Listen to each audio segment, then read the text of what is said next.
সাগরের মাঝখানে এক পাহাড়, ওই পাহাড়ের উপরে বসে 500 বছর টানা আল্লাহর ইবাদত। দিনে আর রাতে একবার করে নিচে নামতেন। সেখানে আল্লাহ তাআলা পাথরের ভেতর থেকে তার জন্য মিঠা পানির ব্যবস্থা করে দিয়েছেন, আর একটা ডালিম গাছের ব্যবস্থা করে দিয়েছেন। সকালে নামলে একটা টসটসে ডালিম, রাতে নামলে টসটসে ডালিম। এগুলো খেয়ে খেয়ে 500 বছর সে আল্লাহর ইবাদত করেছে।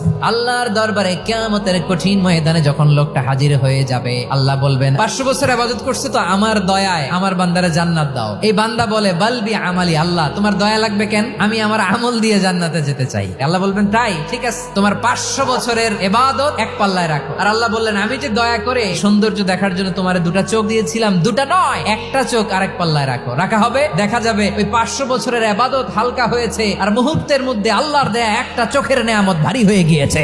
ফলাফল দেখো, হিসাব বলে তুমি এখন জাহান্নামে যাবা, যাও এবার জাহান্নামে যাও। এবার লোকটা কাচুমাচু করে বলে আল্লাহ এবার আমি বুঝতে পেরেছি তোমার দয়া ছাড়া দুনিয়ায় কেউ জান্নাতে যেতে পারবে না।